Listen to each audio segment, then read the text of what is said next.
Hello, this lecture is for the second part of lecture 3. And so in the part 1, the first part, we're talking about the definitions for the probabilities, all kinds of probability rules, and then we also introduced some applications of those probability rules. And today we're going to continue the applications, but examples here are kind of a little bit more complicated. Uh, Also, we are going to introduce the two very useful tools to solve the probability related real life problems. The first tool is so-called probability table, and the second tool is the probability tree. Both tools are really useful to explain the Bayes rule. Let's talk about the probability table first. Actually, we're talking about the contingency table in chapter 1. So many say if we have two categorical variables, we're going to use the contingency table to explain the relationship between two categorical variables. The fundamental one is the so-called 2 by 2 table, right? We have two variables. One is like here, I put as has two categories, B and BC. The other one is A and AC. Based on these two categories for each, we have a 2 by 2 table. So if the cells here are counts, or equivalent to say frequency, then this table is called a frequency table. We could convert the frequency table into relative frequency table by adding all the counts together, add all the frequencies together as a grand total. Actually, we do row sum and column sum, and then we divided the everyone by the grand total here. Then we could just understand this relative frequency as the probability we're talking about. Actually, it turns out this table is very intuitive to explain a lot of probabilities we're talking about last time. First, think about the joint probability. What do we mean by joint probability? Here we have 4 because we have 2 rows and 2 columns, right? And then we have 4 intersection of rows and the columns here. Each of those intersection exactly the joint probability, or equivalent to say the probability of, for example, like the first one, the row of A intersects the column of B. That's the probability of A intersect B. Similarly, for the other 3 terms, you can see how nice this table is, right, to explain the joint probability. Also, the marginal probability. We also have 4. What do we mean by marginal probability? Think about this, the last one here, the probability of B. That means among the total, right? That's 1 probability. This adds the chance for the event B to happen. And then B complement, and then if we add B and B complement the probabilities together, we get 1.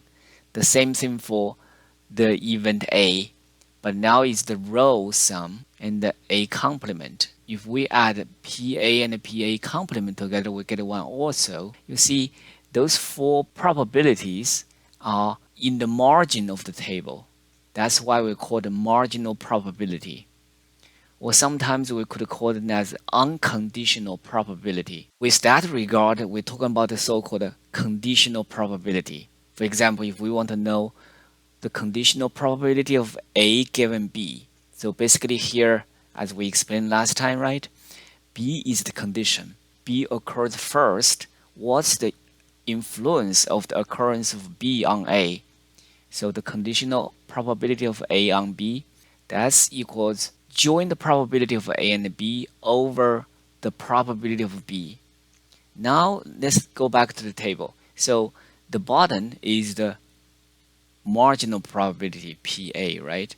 And we know this marginal probability has 2 parts. One is the joint probability of A and B. And the second one is the joint probability of A complement of B. It turns out this conditional probability just be one part is related to B out of the total, right? So this is very intuitive. How could the occurrence of B affect the occurrence of A? Of course, only through what? The intersection of A and B. Because the intersection of B complement and A is not going to affect A at all, right? That's only related to B complement. B complement means what? The even B does not occur. And also for the addition rule, we know the probability of union A and B equals the sum of the probability A and B minus the joint probability of A and B. Why do we need to do that? Because the PB equals these two parts, and the PA equals these two parts. And this joint prob has been added twice, so we have to subtract it to make it equal. This probability table is very intuitive to explain a lot of probabilities and rules. Okay, so it's very important. Now let's take a look at a simple example. The table below depicts a data set made of two characteristics associated with each of 20 persons. First being a smoker. That's what we mean by S. Of course, S complement means not a smoker, does not smoking. D means having some particular disease, and D complement does not have the disease, right? So among these 20 people, those are the frequencies or counts. How can we convert this frequency table into relative frequency table? So first, we make the two margins, okay? Column sums and row sums. So 12 equals 9 plus 3. Here 11 equals 9 plus 2. 3 plus 6 equals 9. 2 plus 6 equals 8. So we add the margins and then the grand total. If you add these two column sums or two row sums, both are equal to 20. After you get this complete frequency table, then we divide each of the number in the cells by 20. That's how we get this relative frequency table. So this relative frequency table is exactly what we mean by probability table. Now let's take a look. How could this probability table help us to find the probabilities? And then first, what is the probability selecting a person with the disease? If a randomly selected person, and then what's the chance for that person to have the disease, right? That's exactly the probability of D. The prevalence from the table, we know this is the marginal probability to the column of D right here. So typically we have 20 persons, 11 out of 20 have the disease. That's why we got the probability as 11 out of 20, which is 0.55. What's the probability of selecting someone who smokes and have the disease? So whenever we see this and, that's a clear indicator for joint probability. We go to the S row and D column. The intersection is exactly right here, 0.45. That's joint probability. The probability of S intersection D. What is the probability selecting someone who smokes or have disease? So whenever it's or, that means a union.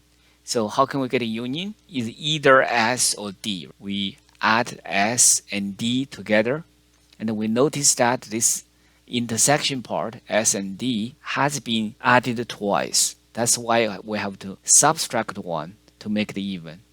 That's how we get a 0.7. Okay, the last question is kind of hard, right? Are smoking and having the disease independent, and why? First of all, this question is very natural, right? We have two categorical variables. We want to investigate the relationship between these two variables. It's very natural to ask, does one depend on the other? How can we prove it? That's the question is why. We need to explain clearly why is independent, why is not independent. Actually, we have 3 ways to do it. In this case, not independent. That means, of course, this kind of disease depends on whether the person smokes or not. How can we do that? So the first one is for multiplication rule. What do we mean by that? We consider the joint probability of S and D, right? The probability of S intersects D. Is this probability, as we calculated just now, is 0.45 right here. Actually, we need to know whether this joint probability equals the product of these two marginal probabilities. And obviously, it turns out no, they're not the same. As we know, if they are independent, right, these two quantities should be equal. But here they are not. So S and D are not independent. That means the disease depends on smoking. Other than this method, we have two others. The first one, we consider this kind of like a condition rule. If S and D are independent, then the probability of D given S should be the same as unconditional probability of D, right? Take a look right here. Basically, it says if these two are equal, that means whether you have the condition S or not does not really matter. That's equivalent to say S and D are not independent. But in this case, obviously, probability for D is 55, and the conditional probability of D given S actually turns out to be 0.45 over 0.6, which is bigger than 0.55. So this conditional probability is bigger. That means the occurrence of S has increased the probability of D. So that's a very clear indicator of the dependency. We can also consider the conditional probability, but now we switch. Now we say S conditional on D. The rationale behind this one is like what? Consider all the persons who have the disease. They want to know how many of them smoke. So this is very natural, right? If we consider the smoking for the overall, and also we consider the smoking just for the subgroup of persons who have the disease. It turns out actually the probability of S, this unconditional probability, the marginal one, is only 0.55. But the conditional probability, whenever the disease occurs, it has driven this probability up. They are not equal. So we can say these two are not independent. Okay, the last comment for this question. In the homework or in the exam, to tell whether two events are independent or not, you could just consider either one of those three. Okay, you don't need to put all three here, just one would be enough. One to consider joint probability equals the product of the marginal probability or not, and the other just consider the unconditional probability equals conditional probability or not, right? Because for the conditional probability you can switch. Now let's take a look at a second example. We could use this probability table to investigate questions related to a diagnostic test. We're talking about diagnostic test last time. That's why we revisit this question again. This table itself is already a what? Probability table. We do not need to convert the frequencies into relative frequencies anymore. Just for the notation thing, D means disease present and D complement means disease absent, right? The opposite of that. T positive means the test result is positive. T negative, that means the test result is negative. Now, related to these terminologies to the probabilities out of the probability table. First, what's the prevalence of the disease? And we're talking about this one last time, right? We know this is exactly the chance of this disease to be present. That's exactly the marginal probability, 0.02. And what is sensitivity of the test? The sensitivity of the test is defined as whenever the disease is present, what is the chance for the test to be positive? So this is a natural conditional probability definition. By the definition, it's going to be ratio of the joint to the marginal. And then we plug in the numbers, right? Because we can easily find these two numbers from the table. Joint T positive and the marginal 0.02. Turns out to be 0.75, 75%. What is the specificity of the test is defined as whenever there is no disease, right? What is the chance for the test to be negative? Similarly, this is the ratio, and then we point the numbers, and then that's how we get probability, almost 1. And then the last one is so-called PPV, right? Positive predictive value. And this is defined as whenever the test is positive, what is the chance the disease is real, is present, right? This is what we mean by true positive. This is the conditional probability. It's going to turn out to be the ratio, and then with the table at hand, we can easily find these two probabilities, and then turns out to be 0.60. The PPV is going to be 60%. Now you can see this table, this probability table related to a diagnostic test can easily work out those 4 terms, right? We're talking about last time about a test. Now let's take a look. Both examples are kind of, even for the second one, the numbers are really not that complicated. But in the real life, we have two difficulties. The first one, we may not have the table as example 1 or example 2. Okay, we have to figure out the tables by ourselves. Second, after we figure out the tables, we need to translate those wordings into what? Into probabilities. Okay, here's the example. This is a real life example. Actually, this is from the textbook. It's on the page 112. It's about the mammogram on the breast cancer. This is real, okay? And the numbers are, I think they are from practice also. First, we need translate those wordings you can see into a probability table. I gave you guys this one like several days ago. Hopefully you have already tried. This is very important, okay? I really want you to try it first. I'm gonna give you the answer here. This is a typical example about diagnostic test, right? Because this mammogram could be positive, negative, indicate the disease here is the breast cancer or not. So this is a perfect example for the diagnostic test 2 by 2. 2 results for the test, 2 results for the disease. And then we need to translate these wordings into the probability we want. We have to pay attention to 3 percentages here. The first one is 0.35%. What is this guy? This is about women over 40 will develop breast cancer in any given year. This is exactly the prevalence, right? So that's the PD, 0.35. So the chance for a randomly select over 40-year-old woman to have the breast cancer is about 0.35%. After we know that, then it's very easy to know the probability of D complement, because by the complement rule, we know is 1 minus the probability of D. So we got this one, 99.65%. Okay, this is the second number we can get. All right, so this is like a Sudoku. Let's just keep going. Now let's check the second percentage. 11% of patients with breast cancer, the test gives a false negative. It indicates a woman does not have the breast cancer. What does this mean? So this 11% is the conditional probability of mammogram test is negative given the breast cancer is present. Another way to say it, the woman actually has the breast cancer. This happens first, okay? But the mammogram says the result is negative, right? It should be positive, but it says negative. That's what we mean by a false negative.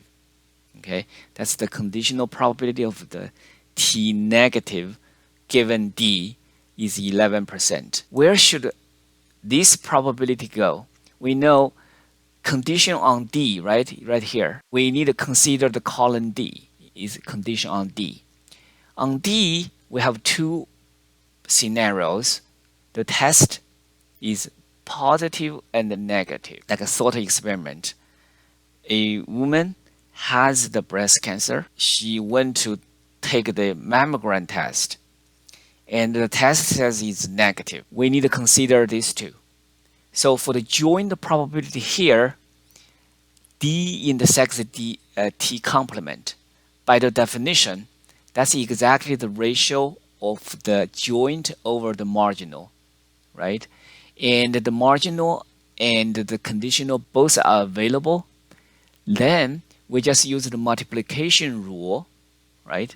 Use the joint probability times the conditional. We end up with what? Exactly the joint probability. That's why we use the 11% times 0.35%. We got 0.0385%. After we know this one, then we use the 0.35% minus this one, because this marginal probability should be the sum of these two joint probability. We know the sum, we know one, of course use the sum minus one, the other one.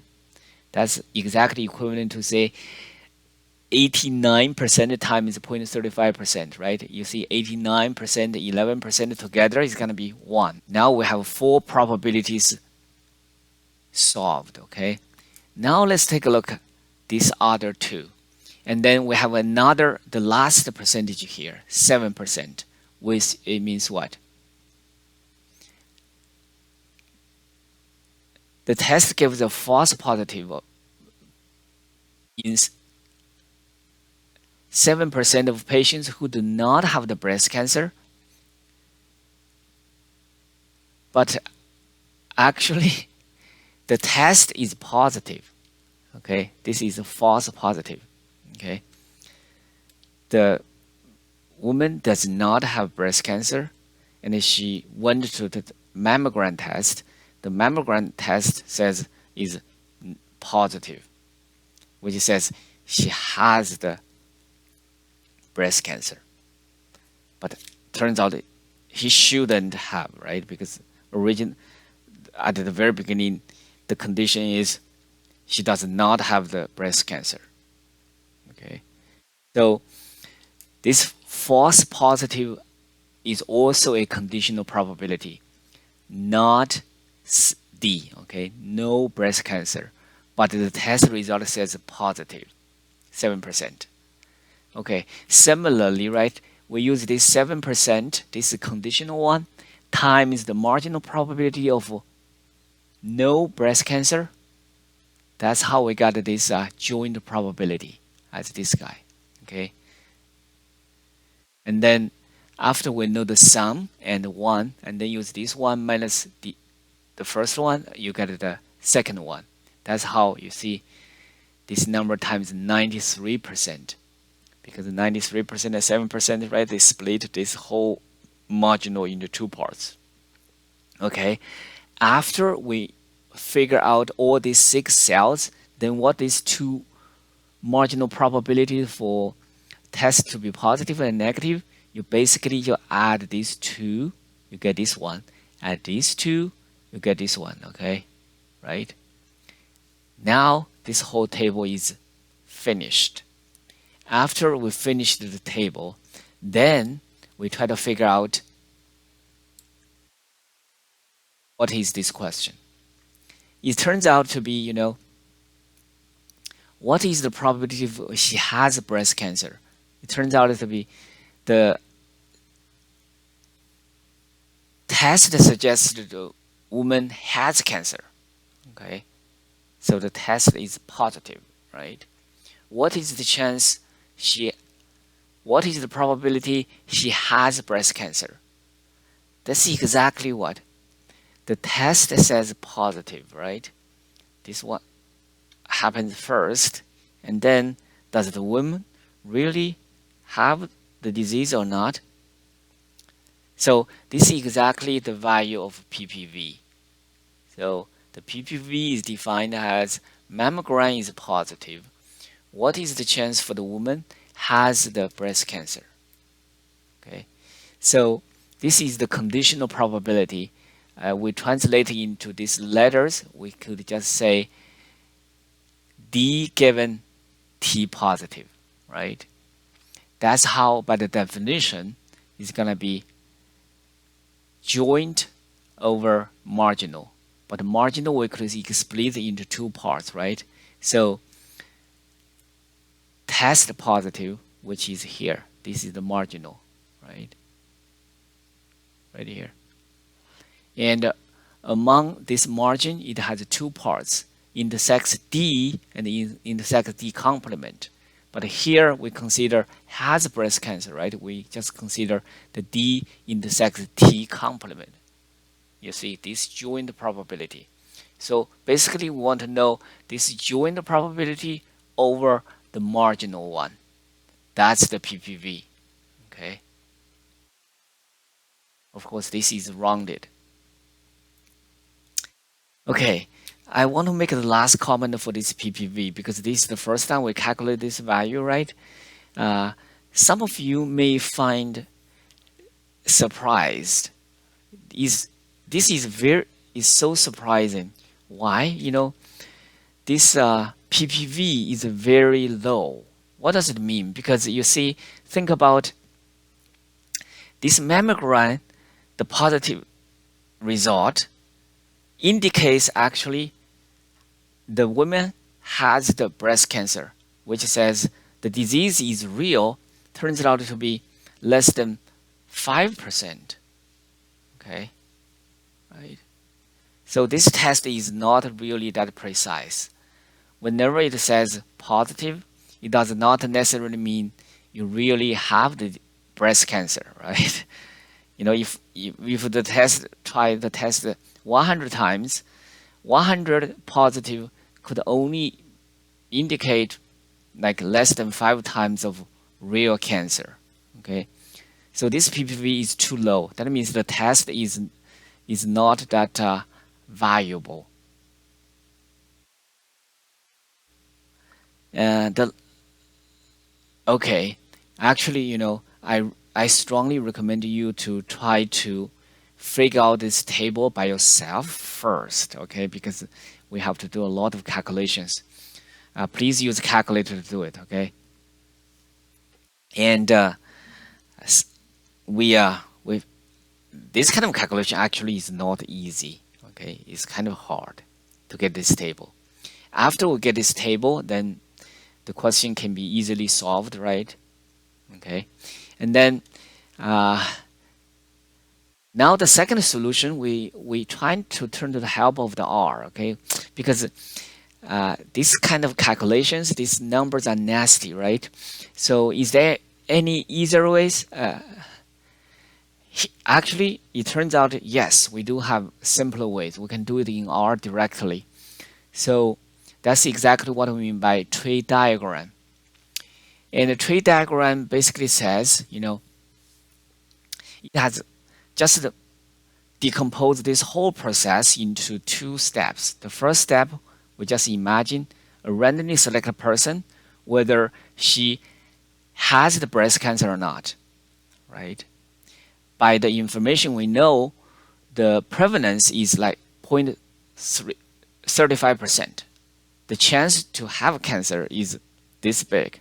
And then, of course, the opposite of that, no cancer, is going to be complement of that, 1 minus that. That's how you get this number. All right. Now, for the second level, we just pick 2 nodes. So first one, whenever the woman does have the cancer, and then she goes to the test, right, the mammogram test, she will have 2 results. Either the test is positive or negative. And the 11% means what? False negative. What does it mean? Actually, you start from here, the woman has the cancer, but the test says no. Okay, that's exactly this one goes first and this one second. This is exactly the conditional probability, right? 0.11. And then, because only 2 results, right? Either positive or negative. If your negative is 0.11, then your positive gotta be 89%. Okay, 1 minus this number, you get this number. Okay, now let's go to what if the woman does not have cancer? Okay, she goes to the test, she also gets 2 results, positive and negative. And this positive is what? Is a false positive, right? Because the test should be negative because the woman does not have cancer. 7% here. Equivalent to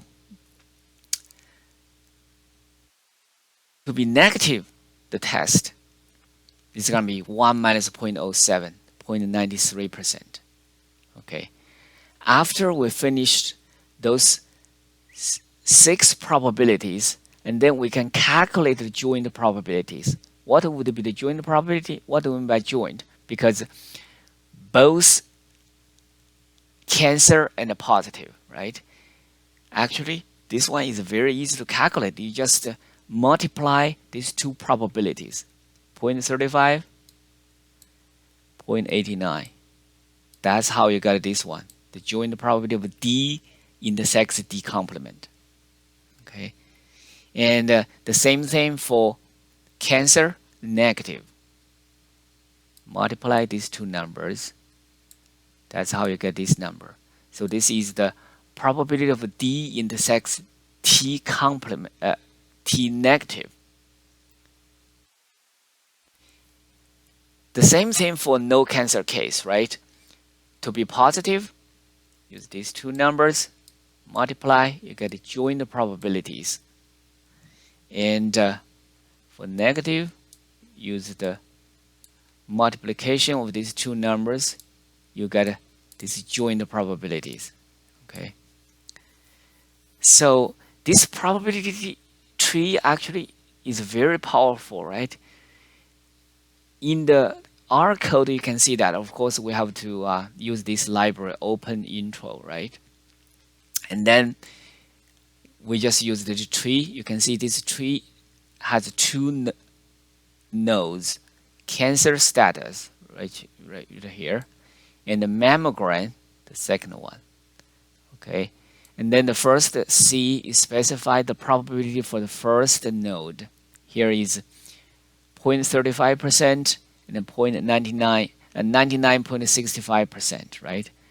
To have cancer or do not have cancer for randomly selected woman.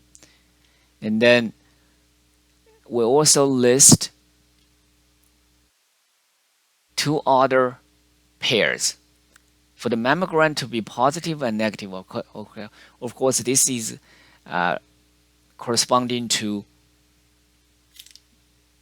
the breast cancer is present. Okay, 0.89 and 0.11. That's exactly these two numbers, right? And then for the next one is another pair to be positive and negative for no cancer case, right? 0.07, 0.93. And then you specify the text width and then other options, of course. Yes, this one we specify this name of the nodes, right? Right here, cancer, no cancer. Right here, cancer,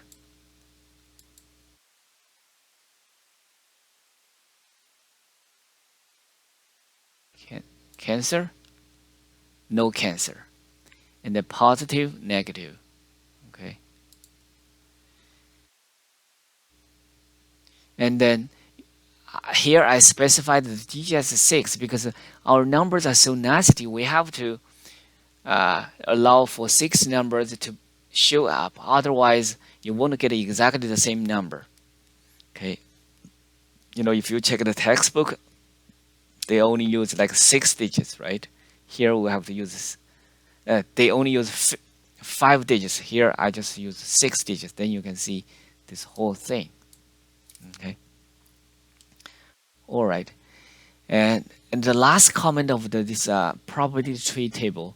This probability tree table, excuse me, probability tree, there is no table, okay? Yes, but you could understand as a table. And if we put this probability tree and the probability table together, you can see, and we have 2 margin no probabilities, right? Cancer, no cancer. But for the mammogram, and those 4 numbers we calculated, right, are what? Are joint probabilities. Okay. Now, how to get the other 2 marginal probability to be positive? Actually, to be positive is either have cancer to be positive, right? That's a true positive, which is this probability. Okay. Also, it could be a false positive. Okay. The woman does not have cancer, but the test is positive. If we add these 2 together, right? These 2, that's exactly the probability of positive. The mammogram is positive. And the same thing if we add those 2 probabilities together, this one,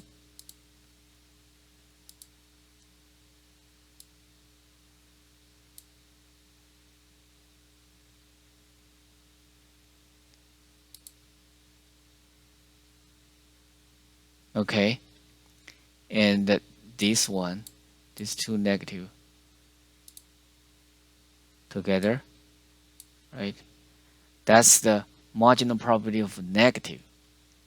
But back to the question, right? We need to figure out the PPV. PPV actually is defined as test is positive. What is the chance for the woman have the breast cancer? And definition is the ratio of the joint over the marginal. And this joint probability we can easily get, right? DT, probability of D intersects B is actually this number. And the marginal one is going to be, turns out, the sum of these two, both to the positive node, right? Positive right here. And positive right here. And then we plug in the numbers. That's how we get the same number as we got from the solution 1. Okay. And the last rule, the last solution is so-called Bayes rule. So Bayes rule, kind of, we just summarize, kind of like summarize, because originally we know the probability of D, right? And the test is positive. That's what we mean by true positive, okay? But now we need to know the opposite, right? Whenever the test is positive, how does this test positive reveal the true disease? Okay. So most of the time, you can either have the probability table or the probability tree available. Then based on that, as long as you write this PPV as the conditional probability of D given T plus, then the rest should be straightforward, right? Because this is the definition. And then we can pour in the numbers. That's how we get this one. Okay, you can see given the mammogram positive, right? The whole thing, the chance would be 7.287%. And among this 7.287%, we have 0.3115% to have the cancer, right? The joint. And then we take this joint out of the marginal. That's how we get the conditional probability of D given T positive. That's exactly the PPV, so this number. So here, this example shows us how could we convert these wordings, right? Either into the probability table or a probability tree, okay, to figure out the PPV. And PPV turns out by the Bayes rule, right? That's exactly the conditional probability of D given T plus. Okay. Because in order to get this probability, we need to figure out what? Probability of T given T plus given D. That's what we mean by inverse, right? Probability rule. Because Bayes rule, in some textbook is called inverse probability rule. That's what we mean by inverse, right? We want to know D given T plus. Given if we already know T, the conditional probability of T plus given D, all right? That's the spirit of Bayes rule.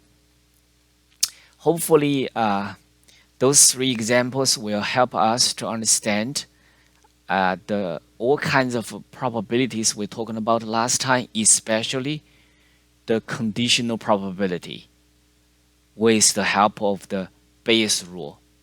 Of course, you got to know how to do how to convert these wordings into joint probability,